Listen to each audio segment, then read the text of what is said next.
La première copie du Nouveau Testament sur laquelle on s'est basé pour écrire les livres du Nouveau Testament, c'est la copie de Marc. Cette copie a été trouvée en l'an 200 après Jésus.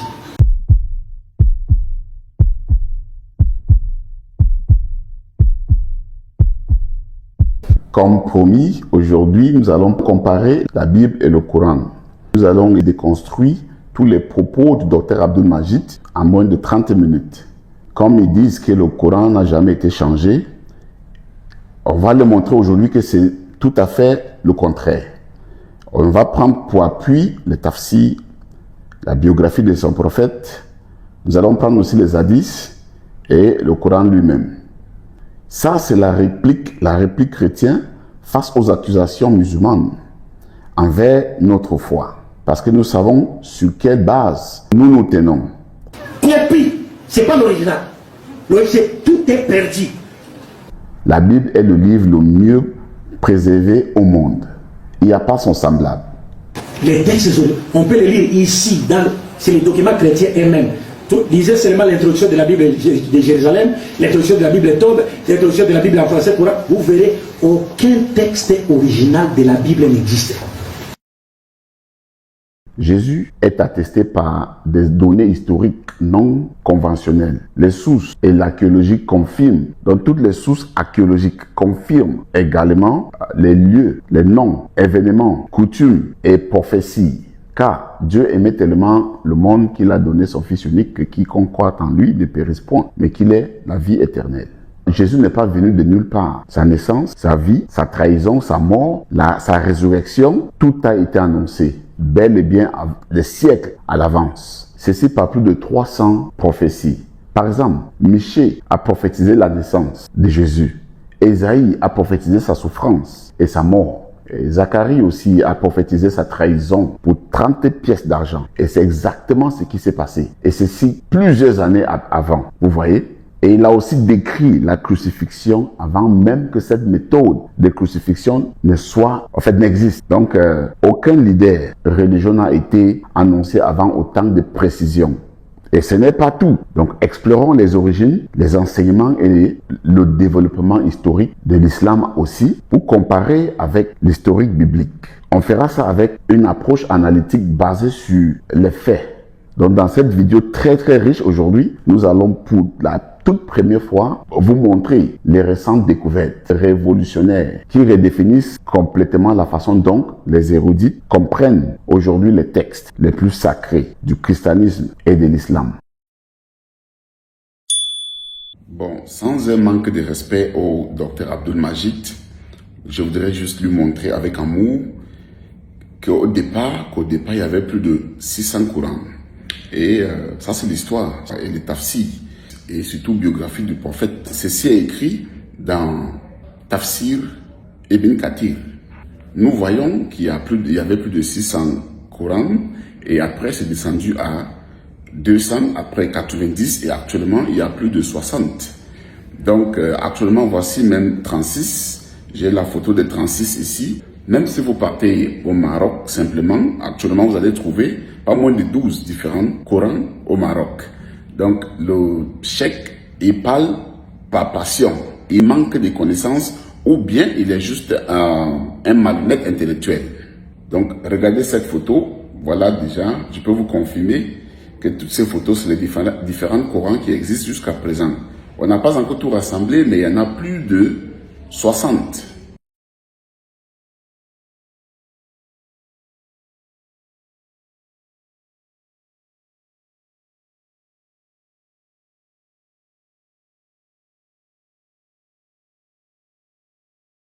Le Coran n'est pas comme la Bible, parce que le Coran conserve son texte, l'originalité de son texte, dans sa langue originale.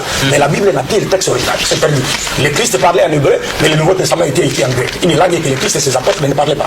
Or, dans la critique littéraire, nous apprenons que toute traduction est trahison de l'original. Déjà, le message est clair. Normalement, quand vous prenez la biographie, je n'ai pas ça ici, vous allez voir plutôt Ibn Hisham. Mais c'est qui Ibn Hisham? Ibn Hisham est celui qui a pris le travail d'Ibn Ishaq Il a enlevé ce qu'il pouvait enlever, presque 60%, et ce qui reste, c'est moins de 40%. C'est ça qui vous présente comme la biographie. Et c'est ça que tous les musulmans du monde acceptent. Vous voyez que ça ne peut pas tenir. Et cette biographie est traduite par Alfred Guillaume. C'est pourquoi son nom apparaît aussi sur la biographie Alfred Guillaume. C'est lui le traducteur. Ibn Hisham qui a repris le travail d'Ibn Ishaq est mort en 833. Là, c'est au 9e siècle. Vous voyez? Donc, ils n'ont même pas connu le prophète islamique. Et il y a aussi Al-Waqidi, ou Wakadi, comme certains l'appellent. Lui, il a aussi écrit la biographie, mais il est mort en 835. Ça veut dire aussi au 9e siècle. Les gens qui n'ont pas connu le prophète islamique. Voilà. Maintenant, parlons des hadiths. Le plus reconnu, c'est Al-Bukhari. Mais Al-Bukhari, il est à plus de 4000 km de la Mecque et de Médine. Il est mort aussi en 870. Il n'a pas connu le prophète. Comment il écrit donc ce que le prophète a parlé? S'il ne l'a pas connu, comment il a fait pour comprendre ce que le prophète islamique disait? Donc, si on compare ça avec la Bible, c'est une autre histoire. C'est le jour et la nuit. Parce que nous pouvons considérer, par exemple, Matthieu et Jean comme les Sahaba. Ça veut dire les gens qui ont marché avec Jésus. Là, c'est incontestable. Ils ont écrit sur lui. Là, on peut appeler sa biographie. Maintenant, on va considérer Luc et Marc comme les Sabioun. Ça veut dire les gens qui ont pris des Sahaba. Ça veut dire, dans le contexte du christianisme, il y a un suivi. Il y a une chaîne qui est plus solide. Parce que dès 20 ans juste après la résurrection du Seigneur Jésus, tous les Écritures étaient déjà prêtes. 20 ans juste après. Et écrites par ceux qui ont marché avec lui, ceux qui ont aussi écouté et ceux qui ont vécu à l'époque-là du Seigneur. Et aussi certaines personnes qui ont pris des apôtres qui ont vécu avec Jésus, dont la chaîne est plus solide, très solide, plus que tous les autres livres. Bukhari a eu 600 000 hadiths, il a rejeté 98%, il a conservé 7000, pour être exact, c'est 7400 quelque chose. Et c'est ça que vous avez aujourd'hui qu'on appelle Sahih Bukhari. Mais où sont les 98% autres? Il avait rejeté. Tout ça, c'est flou. Sahih Muslim, un autre problème, décédé en 875, ça veut dire 9e siècle toujours. Ça ne tient pas, il n'a pas connu le prophète islamique. Al-Timidi, 884. Ibn Majah, là c'est pire, 887, toujours au 9e siècle. Tous ces écrivains des hadiths. Et ils habitaient où? Quelqu'un comme Bukhari était à 4000 km. L'un là-bas à Bukhara. Bukhara, c'est vers Ouzbékistan. Il a fait comment pour avoir même de comprendre ce que le prophète a parlé ou ce qu'il a dit, ou ses faits et gestes. C'est ça la polémique. C'est ça les grands problèmes islamiques que nous devons savoir, nous devons comprendre. Ils doivent nous expliquer. Par contre, chez les chrétiens, les livres comme l'évangile de Thomas, c'est venu bel et bien avant, c'est écrit en espagnol d'ailleurs, 400 ans après, et c'est ça qui a été rejeté. Mais au contraire, chez le docteur Abdul Majid, tout ce qui est 200, 300, 400, c'était même 800 ans après, c'est ça que vous avez entre vos mains.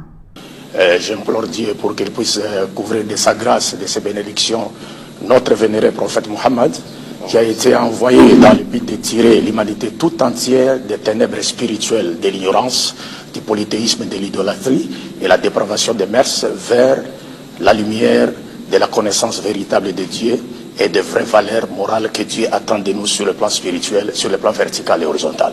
Nous disons, lorsque le Coran présente Mohammed comme étant celui que Dieu a envoyé pour tirer l'humanité tout entière des ténèbres spirituelles à la lumière parfaite.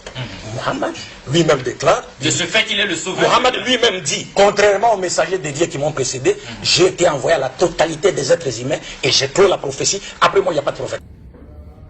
On verra même que dans le livre islamique, la plupart des sourates disent, la plupart des versets disent que, je peux dire plus de 14 versets qui disent que le Coran est venu juste pour les Arabes de la Mecque et les villes environnantes. Ça veut dire, celui qui est en Afrique n'est même pas concerné. Par exemple, sourate 42, verset 7, aussi sourate 6, verset 92, et sourate 13, verset 7 à 8. Tous ces sourates et versets parlent bel et bien, et c'est plus de 14. Ça dit, cache que le Coran est juste venu pour les Arabes de la Mecque et les villes voisines. Donc, ceux qui sont en Afrique, je ne sais pas s'ils sont les villes voisines de la Mecque. Le thème c'est l'humanité. C'est de qui de Jésus-Christ et de Mohammed est le sauveur de l'humanité. La dernière fois, j'étais en train de dire, mais pourquoi nos frères ne comprennent pas les styles de Jésus? Quand la Bible nous dit, parce qu'il parle de quiconque, quiconque croira en lui aura la vie éternelle. Mais quiconque parmi qui? Parce que lui a été envoyé aux brebis perdues de la maison d'Israël.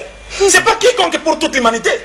Parce que si vous voulez comprendre, il faut l'interpréter à la lumière du champ de la mission de Jésus-Christ. Si on vous dit Jésus n'a été envoyé comme brebis perdu dans la maison d'Israël, quiconque c'est parmi les enfants d'Israël, ça c'est un. Deux. Nous avons affaire à un tricheur. Il choisit des écritures, maintenant des écritures qui présentent Jésus-Christ, il laisse ça à côté. Lorsque Jésus était ressuscité, dans Luc chapitre 24, à partir du verset 47, qu'est-ce qu'il dit? Il dit que la repentance et le pardon des péchés sera prêché à toutes les nations, à commencer par Jérusalem. Pourquoi il ne cite pas ces écritures-là? C'est un menteur. Et il vient ici en professeur. Quel professeur? Lui va enseigner qui? On a bel et bien écouté le docteur Abdul Majid parler. C'est plus de combien d'années de carrière, je ne sais pas, je ne saurais pas vous le dire.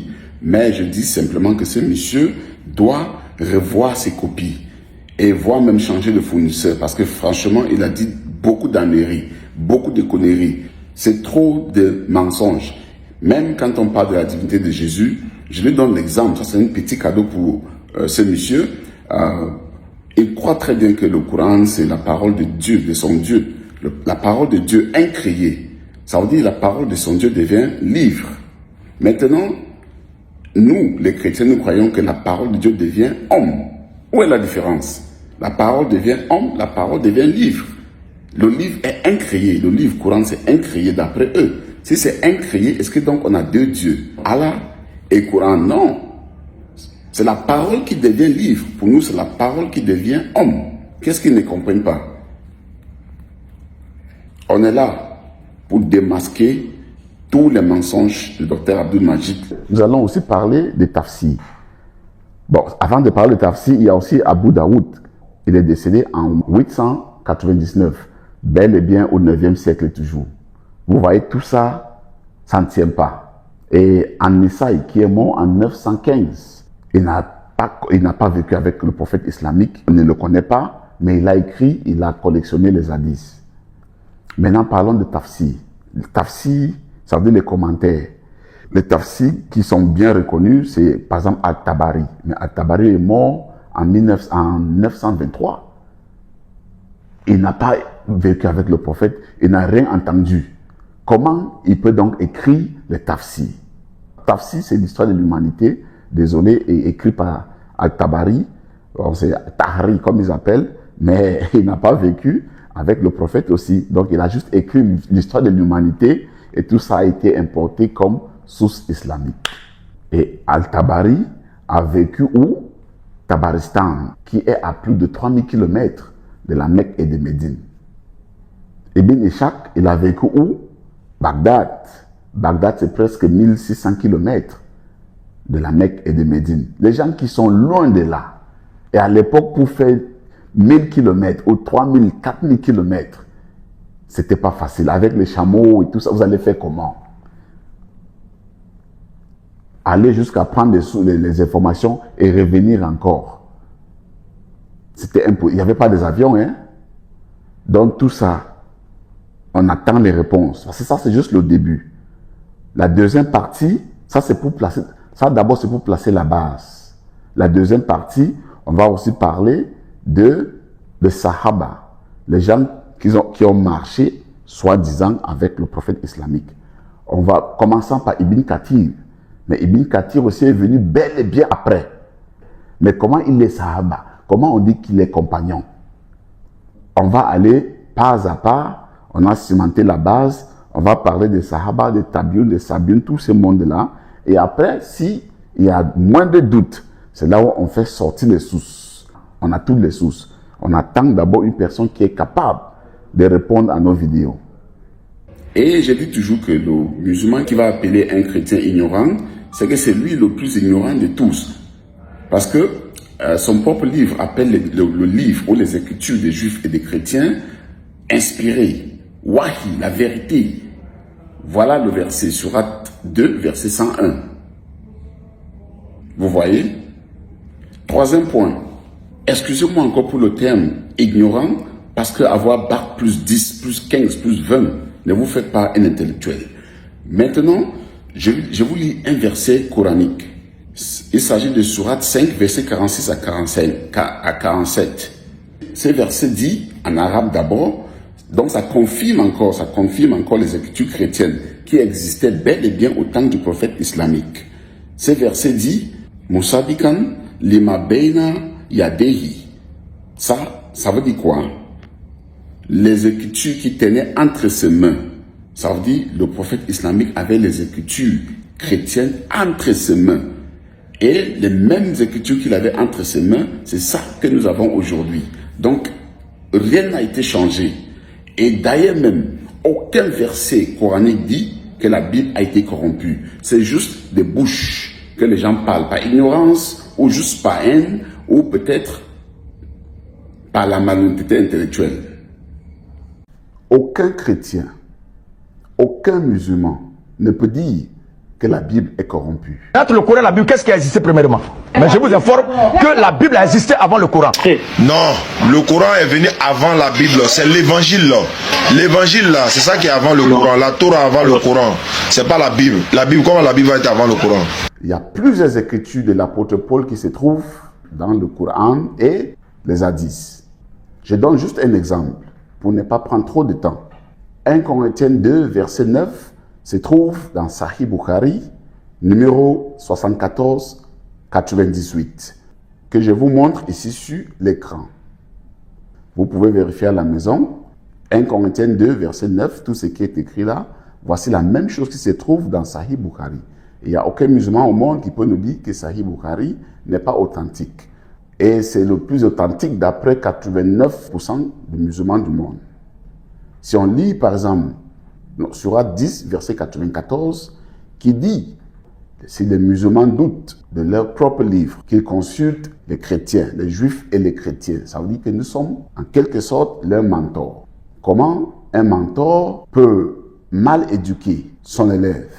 Il y a les juifs qui sont venus lui demander, ils avaient des problèmes, ils sont venus vers lui pour demander comment résoudre ces problèmes. Et il a dit aux juifs, pourquoi vous venez vers moi alors que vous avez la Torah et les prophètes avec vous? C'est-à-dire le livre, la Torah, c'est qui est donné à Moïse, et les prophètes, c'est que les juifs appellent les Nevi'im. Parce que les juifs ont la Torah, qu'ils appellent Torah, il y a aussi la Nevi'im, et les Ketuvim, les prophètes. Chapitre 1er, Hébreux chapitre 1er. Oui. À partir du verset 1er. À part du verset 1, c'est intéressant même là-bas. Après avoir. Voilà. Après savoir. Autrefois. Après savoir autrefois. Et à plusieurs reprises. Et à plusieurs reprises. Et de plusieurs manières. De plusieurs manières. Parler à nos pères par les prophètes. Parler à nos pères par les prophètes. Dieu. Dans ces derniers temps. Dieu dans ces derniers temps. Nous a parlé par le Fils. Il nous a parlé par le Fils. Par le Fils. Si nous continuons à montrer dans la Bible son authenticité, je pense bien que la plupart des musulmans ne vont pas nous croire, puisqu'ils disent que la Bible est corrompue. Pourtant, si on lit par exemple Sourate 15, versets 90 à 91, ça nous montre plutôt que ce n'est pas la Bible qui est corrompue, mais c'est une mise en garde par rapport à leur propre livre. Sourate Al-Maïda, verset 47, ça dit clairement que le prophète de l'islam avait le livre des juifs et des chrétiens entre ses mains. Mais c'est quoi ce livre des juifs et des chrétiens? On va voir toujours dans leurs propres livres. On va voir le nom de ce livre des juifs et des chrétiens dans leurs propres livres. Lisons aussi Sourate 3, verset 50, Sourate 3, verset 36, Sourate 3, verset 45 à 47 et Sourate Al-Baqarah, ça dit Sourate 2, verset 91. Sourate Fatir aussi, donc 35, verset 31, tous ces sourates et ces ayats, donc ça dit, les chapitres et les versets que j'ai cités, parlent de l'authenticité de la Bible, ou du moins, le livre des Juifs et les chrétiens. La bonne nouvelle aussi, c'est que quand vous lisez Sourate 3, verset 45 à 47, ça nous parle de ces livres que leur prophète avait entre ses mains. Entre ses mains. Ça veut dire qu'il avait ça physiquement entre ses mains. Mais là, il s'agit de quel livre? Je voudrais juste vous montrer, chers frères et sœurs, tous les musulmans du monde, inutile à chaque fois de dire que la Bible est corrompue. Celui qui dit cela est un ignorant ou une personne de mauvaise foi. Pourquoi je dis cela? Parce que si vous lisez ces versets, Sourate An-Nisa, versets 162 à 163, on lit tout le verset, vous verrez que ça parle de tous les prophètes, Jonas, Noé, tous les prophètes de l'ancien temps et le livre que Dieu leur avait donné. Et les psaumes qui étaient donnés à David. et aussi le livre donné à Abraham, à Moïse. Tous ces livres-là, c'est ça qu'on appelle la Bible. Et ça parle aussi de l'évangile qui est donné au Seigneur Jésus.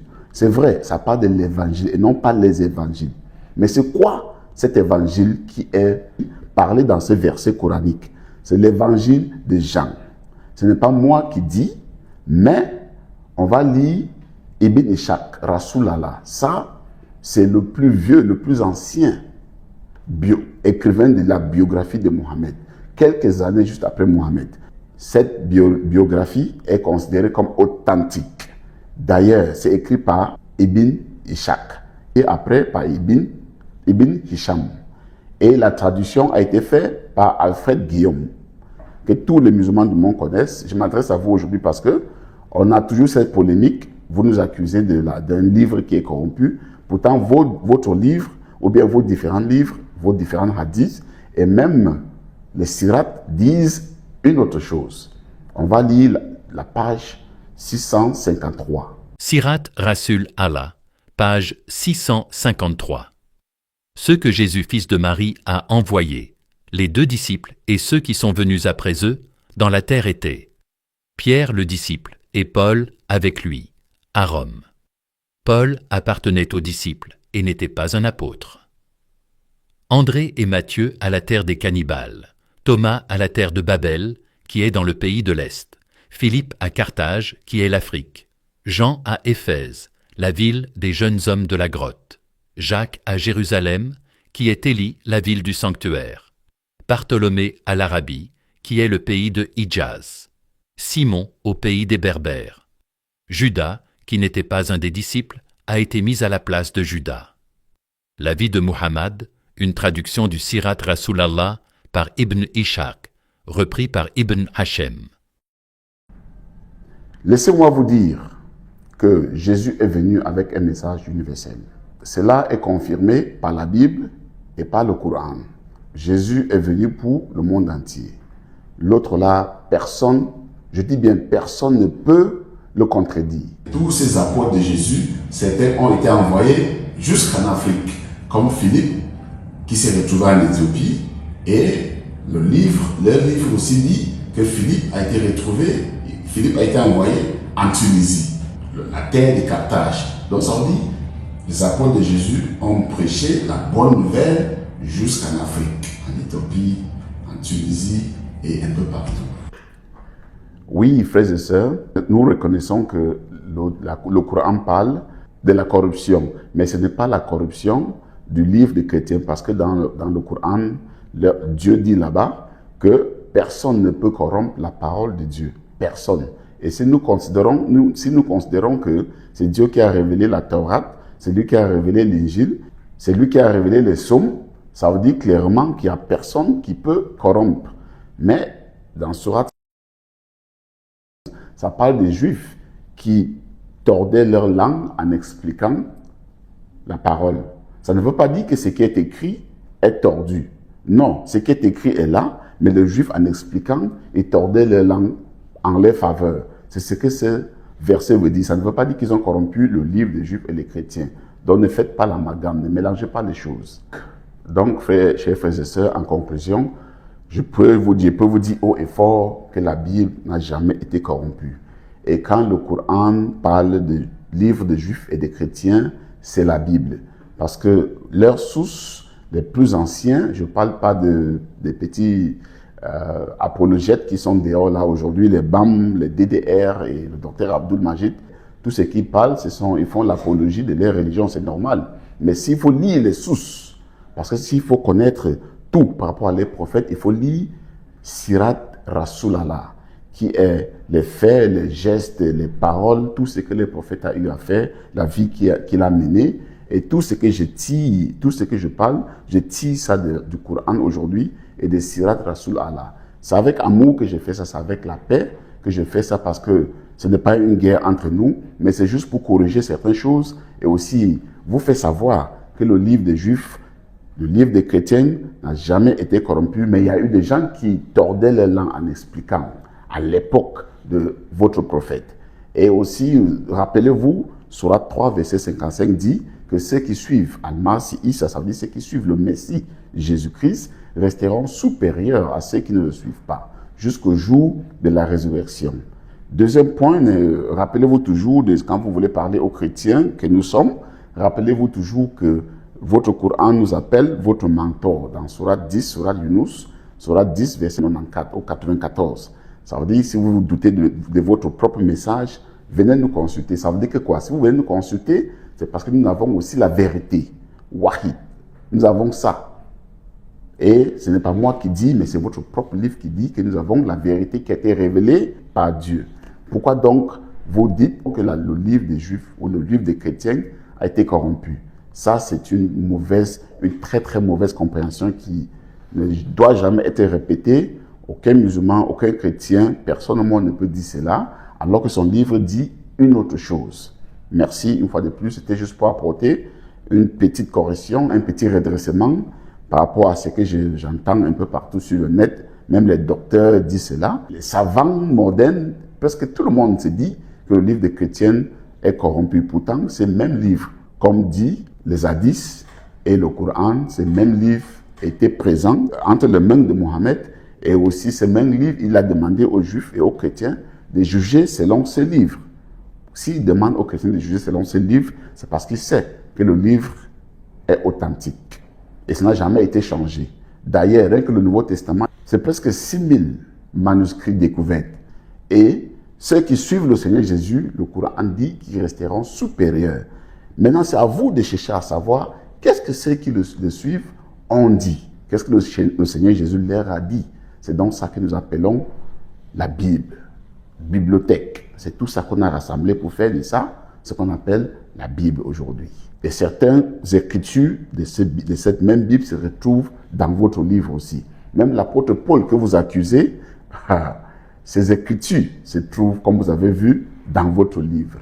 Si c'était un apôtre corrompu, que font ces écritures dans vos livres? Et aussi, il a été confirmé, comme vous avez vu, par votre tafsir et Sirat Rasoul Allah, dans page 653. Merci, chers frères et sœurs. Et à la prochaine vidéo, s'il y a des questions, nous sommes prêts à répondre à tout le monde. Et je vous prie toujours de garder les commentaires modérés. Il faut modérer les commentaires. Vous voyez, certaines personnes viennent insulter alors que nous ne sommes pas là pour insulter. On est là pour apprendre. On est là, si on apprend quelque chose, on dit Amen. Si vous-même vous m'apprenez quelque chose, j'accepte et je dis Amen. C'est comme ça la vie. Portez-vous bien. Shalom à tous et à la prochaine vidéo.